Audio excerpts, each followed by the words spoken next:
दोस्तों, हिंदू धर्म में निर्जला एकादशी का बहुत ही खास महत्व माना गया है। एकादशी का व्रत हर साल ज्येष्ठ माह के शुक्ल पक्ष की एकादशी तिथि को रखा जाता है। इस साल निर्जला एकादशी का व्रत 6 जून को रखा जाएगा। इस दिन भगवान विष्णु और माँ लक्ष्मी की पूजा होती है। लोग इस दिन बिना पानी पिए व्रत करते हैं। निर्जला एकादशी को भीमसेनी एकादशी भी कहते हैं। मान्यता है कि इस व्रत को करने से सभी एकादशी के व्रत का फल मिलता है और सारे पाप धुल जाते हैं। दोस्तों, आज की इस वीडियो में हम कुछ ऐसे उपायों के बारे में जानेंगे जिन्हें यदि निर्जला एकादशी के दिन किया जाए तो जातक को धन की कभी कमी नहीं होती, साथ ही सभी मनोकामनाएं पूर्ण होती हैं। तो चलिए दोस्तों, सबसे पहले जान लेते हैं कि निर्जला एकादशी 2025 की तिथि कब से कब तक है। दोस्तों, ज्येष्ठ माह के शुक्ल पक्ष में एकादशी तिथि का बहुत महत्व है। इस दिन लोग बिना पानी पिए व्रत रखते हैं, इसलिए इसे निर्जला एकादशी कहते हैं। पंचांग के अनुसार 6 जून को रात 2:15 पर एकादशी तिथि शुरू हो जाएगी।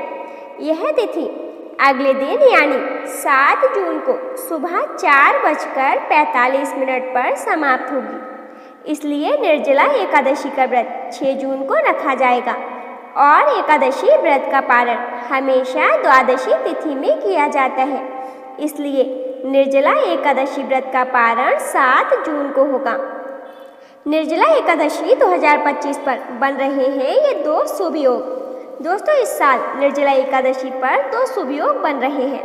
ऐसे में इस दिन पूजा और व्रत करने से कई गुना अधिक पुण्य मिलेगा। निर्जला एकादशी पर सर्वार्थ सिद्धि योग और रवि योग का संयोग बन रहा है। इस योग में विष्णु जी के साथ माँ लक्ष्मी जी की आराधना जरूर करें, तभी आपका हर कार्य सफल होगा। जीवन में तरक्की के रास्ते खुलेंगे। निर्जला एकादशी के दिन करें यह उपाय। नंबर 1, निर्जला एकादशी पर सुबह स्नान करने के बाद विष्णु जी का आशीर्वाद लें और उन्हें मखाने की खीर का भोग लगाएं। इसमें तुलसी का पत्ता अवश्य डालें। ऐसा माना जाता है कि तुलसी पत्र सहित खीर से भगवान विष्णु का भोग लगाने पर घर परिवार में सुख शांति बनी रहती है और आपकी इच्छाओं की पूर्ति होती है। नंबर 2, निर्जला एकादशी के दिन पीपल के पेड़ में जल अर्पण करें। शास्त्रीय मान्यता के अनुसार पीपल में भगवान विष्णु का वास होता है, इसलिए ऐसा करने से कर्ज से मुक्ति मिलती है। नंबर 3, धार्मिक शास्त्रों के अनुसार निर्जला एकादशी के दिन सूर्योदय से पहले स्नान कर लेना चाहिए और स्नान करने से पहले पानी में गंगा जल जरूर डाल लेना चाहिए। इससे शरीर का शुद्धिकरण हो जाता है। स्नान करने के बाद सूर्य को तांबे के लोटे से जल जरूर देना चाहिए। ऐसा करने से आपको भाग्य का साथ मिलने लगता है। ज्योतिष शास्त्र के अनुसार निर्जला एकादशी पर जो भी इंसान ब्राह्मणों को जूते दान करता है उसे संसार में हर सुख की प्राप्ति होती है। यह उपाय सबसे कारगर माना गया है। नंबर 4, निर्जला एकादशी के दिन भगवान विष्णु को पीले रंग के वस्त्र, फल और अनाज अर्पित करें। भगवान विष्णु की पूजा के बाद इन चीज़ों को किसी ब्राह्मण को दान कर दें। ऐसा करने से घर में कभी कलेश नहीं होता है। निर्जला एकादशी के दिन किसी गरीब को या मंदिर में तिल, वस्त्र, फल और मिठाई का दान करें। इस दिन जल का दान उत्तम माना जाता है। जो भी इंसान इस दिन प्यासे इंसान, जानवर और पशु पक्षियों को पानी पिलाता है उसे कभी भी किसी भी चीज़ की कमी नहीं होती है। नंबर 5, शास्त्रों के अनुसार निर्जला एकादशी व्रत में एकादशी तिथि पर सूर्योदय से लेकर अगले दिन सूर्यास्त तक जल का त्याग करना चाहिए।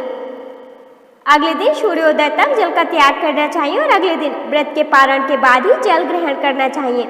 ऐसा करने से वर्ष की सभी एकादशी का फल प्राप्त होता है, वहीं पूरे साल शुभ फलों की प्राप्ति होती है। नंबर 6, अगर आप अपने घर परिवार को हर तरह के नजर दोष से बचाए रखना चाहते हैं तो आपके परिवार में जितने सदस्य हैं उतनी ही संख्या में गोमती चक्र लें। अब परिवार के सदस्यों का नाम लेते हुए उन गोमती चक्र की पूजा करें। पहले गोमती चक्र लेकर परिवार के किसी भी एक सदस्य का नाम लेते हुए उसकी विधि विधान से पूजा करें। फिर दूसरा गोमती चक्र लेकर परिवार के दूसरे सदस्य का नाम लेते हुए उसकी पूजा करें। इसी प्रकार आपके परिवार में जितने सदस्य हैं एक एक करके उनका नाम लेते हुए उतनी ही संख्या में गोमती चक्र की पूजा करें और पूजा के बाद उन सबको एक पीले रंग के कपड़े में बांधकर मंदिर में एक तरफ रख दें। नंबर 7, अगर आप अपने पारिवारिक जीवन में खुशहाली लाना चाहते हैं तो उसके लिए निर्जला एकादशी के दिन श्री हरि विष्णु को चंदन का तिलक लगाएं। साथ ही भगवान विष्णु के इस मंत्र का 108 बार जाप करें। मंत्र इस प्रकार है, ओम अनिरुद्धाय नमः। नंबर 8, अपने जीवन साथी के साथ अपने रिश्ते को बेहतर और मजबूत बनाने के लिए निर्जला एकादशी के दिन भगवान श्री हरि विष्णु की विधि पूर्वक पूजा करें। फिर उसके बाद श्री विष्णु गायत्री मंत्र का 11 बार जाप करें। नंबर 9, अगर आप किसी को अपनी तरफ आकर्षित करना चाहते हैं तो निर्जला एकादशी के दिन किसी पीले रंग के कपड़े पर चमकीला गोटा लगाकर उस पर थोड़ी सी खुशबू लगाकर श्री विष्णु जी को चढ़ाएं और भगवान के चरणों को छूकर प्रणाम करें। नंबर 10, अगर आपकी कोई विशेष इच्छा है जिसे आप जल्द से जल्द पूरा करना चाहते हैं तो निर्जला एकादशी के दिन एक चंदन की खुशबू वाली धूपबत्ती भगवान विष्णु के आगे जलाएं और भगवान के इस मंत्र का 108 बार जाप करें। मंत्र है, ओम प्रद्युम्नाय नमः। नंबर 11, अपने जीवन में उन्नति पाने के लिए निर्जला एकादशी के दिन स्नान के बाद कोई साफ सुथरा पीले रंग का कपड़ा पहने। अगर आपके पास पीले रंग का कपड़ा ना हो तो कोई पीले रंग का रुमाल या अन्य कोई पीले रंग का छोटा सा कपड़ा लेकर निर्जला एकादशी के दिन पूरा दिन अपने पास रखें। नंबर 12, अगर आपके बच्चे का मन पढ़ाई में नहीं लगता है और आप उसके चलते थोड़ा परेशान रहते हैं तो निर्जला एकादशी के दिन थोड़ा सा अक्षत यानी कुछ दाने चावल के लेकर पहले भगवान श्री विष्णु के मस्तक पर लगाएं।